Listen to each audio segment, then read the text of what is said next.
Hello friends, आपका स्वागत है इस वीडियो लेक्चर में। आज हम पढ़ने जा रहे हैं निरक्षीय स्थिति में विद्युत क्षेत्र की तीव्रता ज्ञात करने के लिए व्यंजक की स्थापना। तो हम सबसे पहले निरक्षीय स्थिति की परिभाषा को समझते हैं। तो जब कोई बिंदु द्विध्रुव के लंब अर्धक पर होता है तो वह निरक्षीय स्थिति होती है। अब हमारे सामने यहाँ प्रश्न आता है कि विद्युत द्विध्रुव क्या होता है। तो यहाँ विद्युत द्विध्रुव के बारे में मैं पहले अक्षीय स्थिति में पढ़ा चुका हूँ। आप प्ले लिस्ट में जाकर अक्षीय स्थिति को देख सकते हो, उसमें विद्युत द्विध्रुव को अच्छी तरह से समझाया गया है। विद्युत द्विध्रुव क्या होता है? दो विजातीय आवेशों से मिलकर बना निकाय जिसकी प्रभावी लंबाई 12 होती है। तो यहाँ प्लस क्यू व माइनस क्यू आवेशों से मिलकर बना एक ए बी विद्युत द्विध्रुव है जिसकी प्रभावी लंबाई 12 है।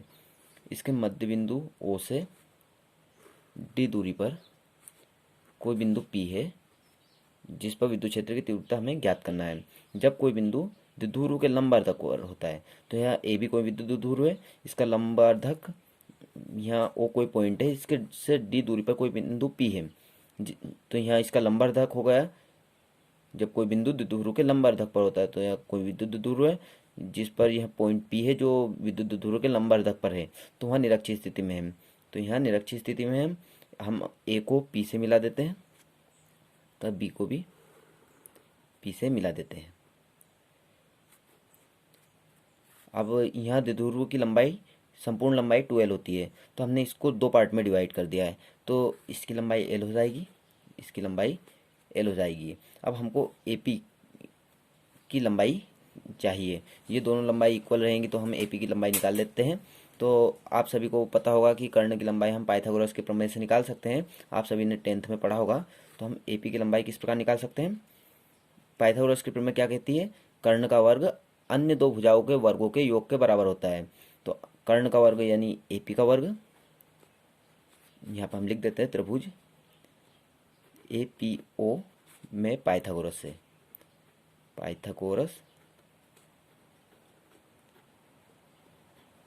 प्रमेय से।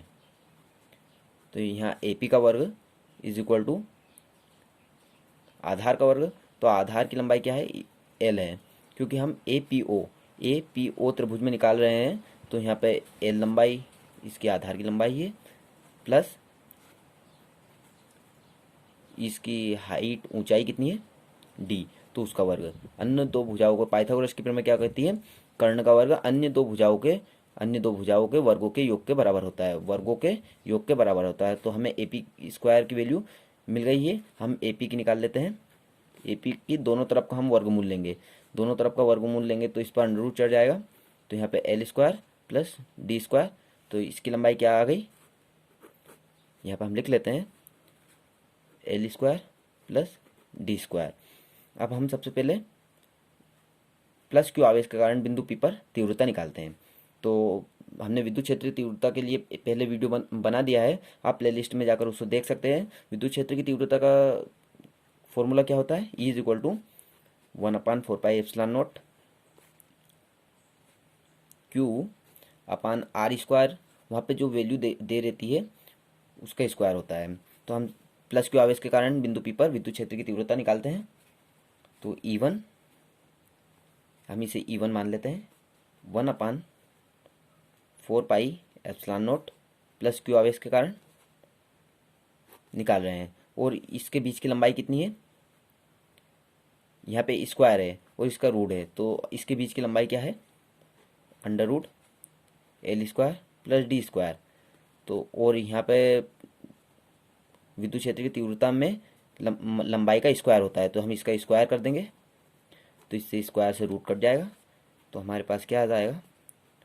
1/4πε0 plus Q upon L square plus D square. अब हम माइनस क्यू आवेश के कारण बिंदु पी पर विद्युत क्षेत्र की तीव्रता यहाँ पे हम इधर इस साइड पे निकाल लेते हैं। तो माइनस क्यू आवेश के कारण बिंदु पी पर विद्युत क्षेत्र की तीव्रता हम इसे E2 मान लेते हैं। E2 विद्युत क्षेत्र की तीव्रता का यहाँ सूत्र है, आप इसे याद कर लीजिए। और कभी आपको विद्युत क्षेत्र की तीव्रता के लिए व्यंजक की स्थापना पढ़ना है तो आप प्लेलिस्ट में जाकर देख सकते हैं। 1/4πε0 यहाँ पे क्यू है, हम माइनस क्यू आवेश के कारण निकाल रहे हैं तो यहाँ पे हम माइनस क्यू लिख लेंगे अपान यहाँ पे आर स्क्वायर है तो इसकी लंबाई, ये इसकी लंबाई ये भी सेम रहेगी, दोनों की लंबाई L square plus D square, और इसका स्क्वायर है तो स्क्वायर से रूट कट जाएगा, जिससे प्लस क्यू आवेश के कारण निकला था, तो यहाँ पे माइनस क्यू हो जाएगा और L square plus D square. अब कुल परिणामी तीव्रता, परिणामी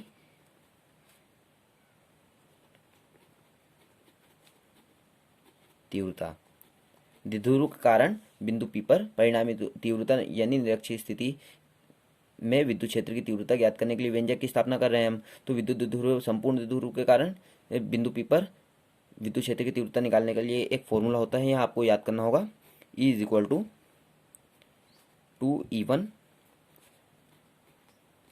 कोस थीटा। तो हमारे पास E1 की वैल्यू है, इसको हम समीकरण फर्स्ट मान लेते हैं E1 को, और इसमें वैल्यू पुट कर देते हैं। तो हम नेक्स्ट पेज पे करते हैं, ऐसा यहाँ पे कर लेते हैं। E is equal to 2E1 cos theta,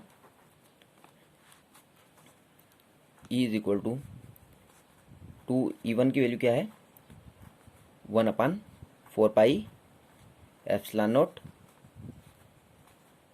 plus Q upon L square plus D square. अब हम यहाँ पे कोस थीटा, आपने ट्रिग्नोमेट्री में पढ़ा होगा कि cos theta is equal to हम लाल बटा कक्का से निकालते हैं उसकी वैल्यू, कक्का। मैं इसको इस पेज पे आपको दिखा देता हूँ कैसे निकालते हैं। यहाँ पे इस कोष्टक में कोस थीटा की वैल्यू किस प्रकार निकालते हैं। तो कोस थीटा में क्या होता है, लाल बटा कक्का, ये आपने पहले 10th में पढ़ा होगा, आधार बटा कर्ण होता है कोस थीटा की वैल्यू। तो आधार क्या है हमारे पास, हम त्रिभुज एपीओ में, ये एपीओ में निकाल रहे हैं हम, तो इसमें हमारा आधार क्या है, एल है। तो एल अपान कर्ण क्या है हमारा, कर्णी में L square plus D square, ये हमारा कर्ण है। ये हमारी कोस थीटा की वैल्यू है, कोस थीटा। तो हम इस पेज पर आ जाते हैं और इसमें कोस थीटा की वैल्यू रख देते हैं। यहाँ पर हम इंटू लगा लेते हैं, L upon L square plus D square का अंडर रूट। यहाँ पे E is equal to 2 into 1/4 pi epsilon naught plus Q L square plus D square. और यहाँ पे इस किसी के भी ऊपर अंडर रूट रहता है तो उसकी पावर क्या होती है, 1/2 होती है, 1/2 होती है मीन्स। तो L square plus D square की पावर 1/2। अब आप सभी को पता होगा कि घातों का गुणा करने पर घातें जुड़ जाती हैं। E is equal to 1/4 pi epsilon naught plus Q, यहाँ पे हम L square plus D square की पावर 3/2। आप सभी को पता होगा कि L square plus D square की पावर 1 है और इसकी पावर 1/2 है, तो दोनों को जोड़ेंगे तो 3/2 हो जाएगा, क्योंकि पावर एक जैसी संख्या की पावर का गुणा करने पर उसकी पावर जुड़ जाती है। अब यहाँ पर हम यहाँ पे एल है, 1 नहीं है, एल है, सॉरी एल है, इंटू एल। हमने एक पहले फॉर्मूला पढ़ा था विद्युत द्विध्रुव आघूर्ण के लिए, P is equal to Q into 2L। तो हम इस 2 का यहाँ पे L के पास इंटू कर देंगे, E is equal to Q into 2L upon 4 pi epsilon naught L square plus D square की पावर 3/2। अब यहाँ पे यह एक विद्युत द्विध्रुव आघूर्ण का एक फॉर्मूला होता है, इसको आप याद कर लीजिए। तो इसकी जगह पे हम P लिख देते हैं, P अपान यहाँ पे 1 अपान लिख लेते हैं, 4 पाई 1 का किसी में भी इंटू करेंगे तो कोई फर्क नहीं पड़ता है, तो इसलिए हम इसको अलग लिख लेते हैं, 1/4 pi epsilon not into P upon L square plus D square की पावर 3/2। यहाँ निरक्षीय स्थिति के लिए व्यंजक की स्थापना तथा हमने निरक्षीय स्थिति की परिभाषा पहले समझ ली है। यहाँ परीक्षा में कभी कभी आ जाता है, तो सो प्लीज़ गाइज, आपको इसी प्रकार के वीडियो, आप कभी फिजिक्स, केमिस्ट्री और मैथ्स पढ़ना चाहते हो, आप प्लेलिस्ट में जाकर वीडियो देख सकते हैं। Thank you guys, please like share and subscribe और कमेंट करके ज़रूर बताइए आपको वीडियो कैसा लगा। Thank you so much.